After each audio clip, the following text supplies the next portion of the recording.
So as soon as I touch this over, what's gonna happen is the pump's gonna come on, you're gonna hear it, and it'll go, whoa, and that's when it starts sucking. Hang on, what does it do? It goes, whoa. So good morning, Corey. Good morning, Corey. Tell us about your attire today. Tell you about my what today? My tire? Tell us about your attire today. My attire. Oh. Well, I have my 80s sweatband, which is actually just to keep my hair out of my face. And I hope you're not getting my greasy hair in it. You're getting my Tell them about greasy your hair. magnificent sweatshirt. Oh. So I tried to be cute, but Ashley made me not be cute. So I had on these and a black shirt. And then Ashley made me wear this because it was cold. So now I look like a People Walmart special or something. And yeah, that's all. So I just looked over here and saw Corey. She is popping. So again, we've discussed, but we're feeding this bees. We were down here yesterday. We got them all moved into 10 frame equipment. All we've got to do, it's probably what? How cold is it? 45 out right now? Something like that, yeah. So, as you'll see, she's not wearing a veil, which is Russian roulette for getting stung in the inside of your nose like last year. And I'm getting married tomorrow, so the last thing I need is a big swollen bee sting on my face. I should probably. So just show them what we're doing here. Okay. So when we feed, it's my job to come through and move the lids aside. There's always a stick or something inside of the. Oh, there goes one out. So then I fix the stick so that it floats. Sometimes it's stuck. There's not one in there. Yeah. Yeah. So I just move the lid to the side so Ashley can come along, and I'll make sure the stick is in there. But we always put our feeders on the inside so they don't have to lose any of that heat they've got going on this morning. So here's a stick that's Let me see what I stuck, can get in here. where the sugary has stuck it kind of midway. So I just loosen it by knocking it down. It's just a float stick so they don't drown.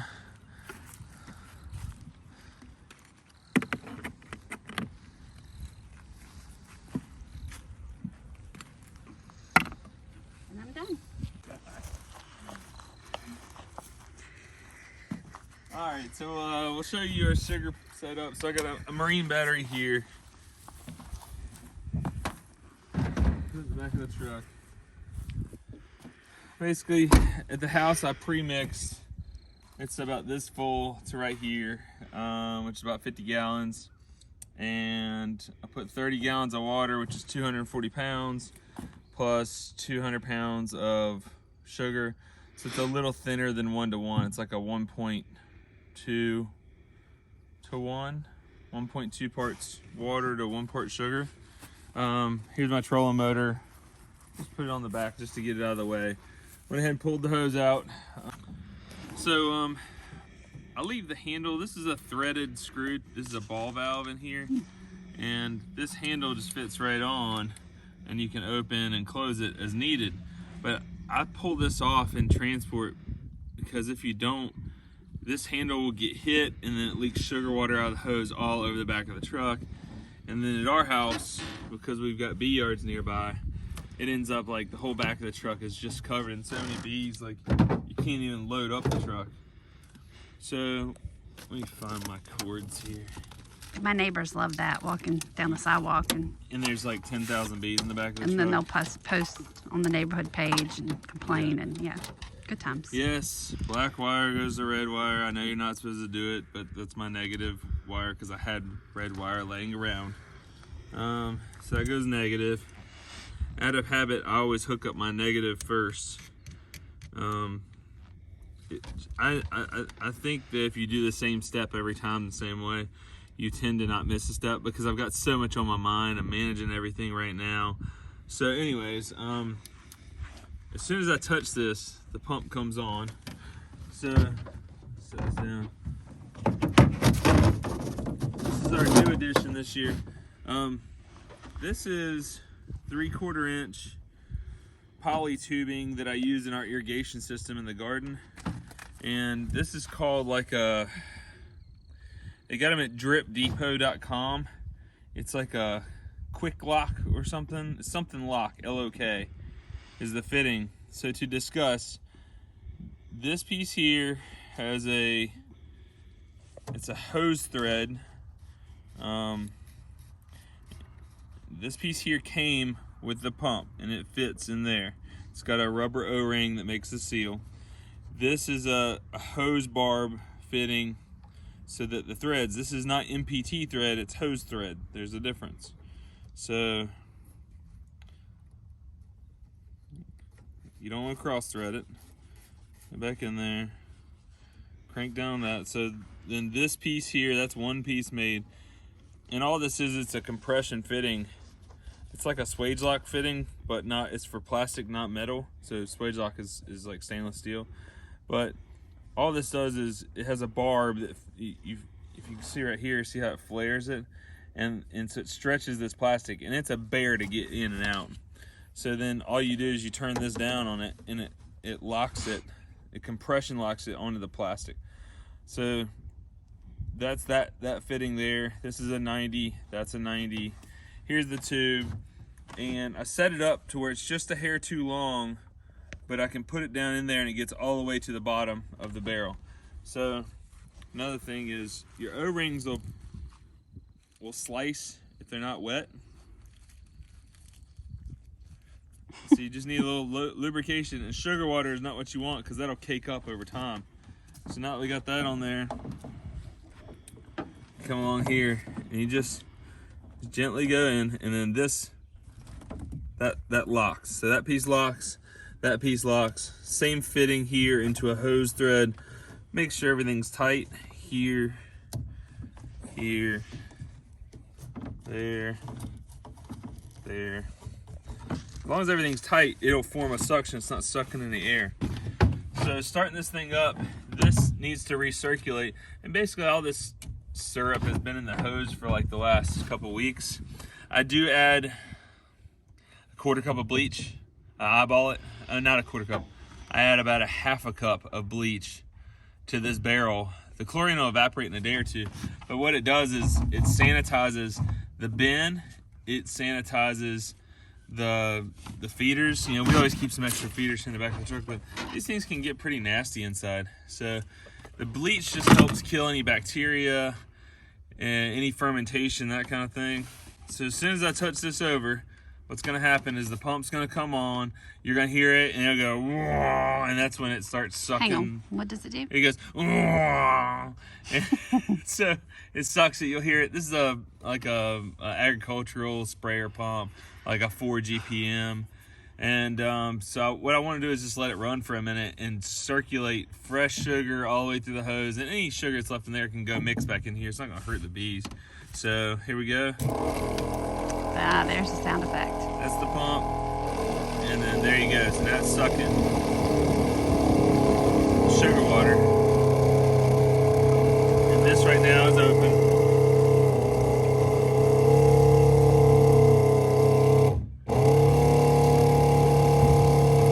Automatically cuts off at like 40 psi. So if I cut it right now, you see how it takes a second? It's because there's an air bubble in there, so it compresses that air bubble. So we're gonna let it run another minute and then circulate all the way through. So then go in here, close the ball valve, and see how quick it cut off? It's because all of our air bubbles out. And I normally let it drip for a second so we're not making a big old mess. Gosh, so bossy already. We haven't even said I do. Alright, so just show you, your end colonies are always the strongest. So on any commercial yard, for some reason you get a lot of drift. So let's show you a quick peek. That's a full box of bees. But when we put them together yesterday, if they needed another box, they got another box. There was only 2 in this yard. It's like a little 6-7 framer there. If we look at this one, that's more like it. Most of these are 4 or 5 frame colonies. We want to build them up. So they were late July splits last year. That's a nice little cluster, 6 or 7 frames. Nice little cluster sticks embers. You gotta remember too, all the bees are home right now because it's cold. So, these aren't really packed out hives whatsoever. If I'm doing other things, I'll get a count in the dark.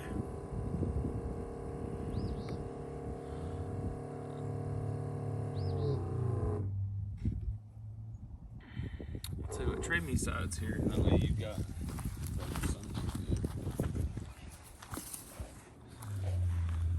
So like if I'm in the dark, I know it's usually about a 12 count. In my head, everybody does it differently. A lot of times I'll be doing other things around, and usually what that means is I'm closing lids up. If I'm putting sugar in here, I'm watching this side. To the next one. Now while that one's filling, close these two back up. Which is usually my job if I'm here, but now my job right now is holding the camera, so.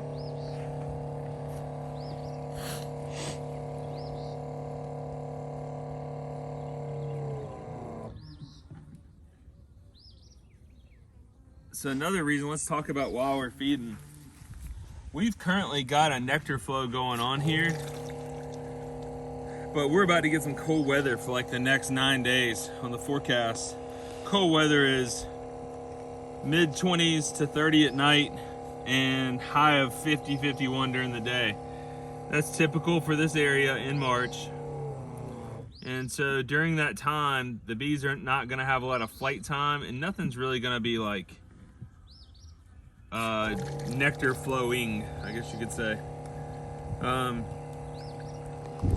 You know, we've had this beautiful weather, like it was 70 yesterday.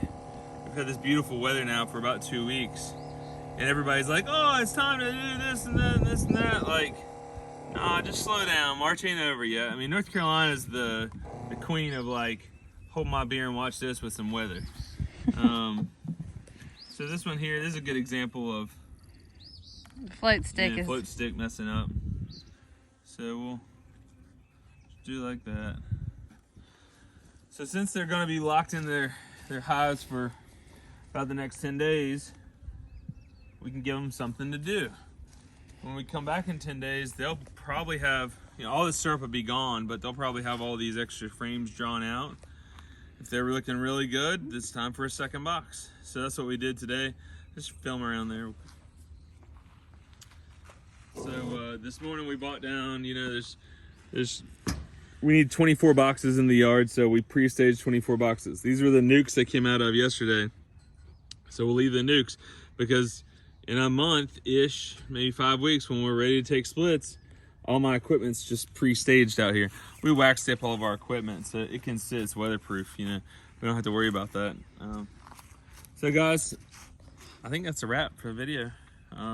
Just feeding bees this morning. Thanks for watching. I'm Ashby with Ashby Farms. And I'm Corey Come Farms. around here. And I'm Corey Farms. And you're Corey Farms. Uh-huh. And thank you guys for watching our YouTube channel. I hope that helps out and gives you a little insight as to what we're doing. Have a good day. Bye. What was that? Bye. That's going on the video.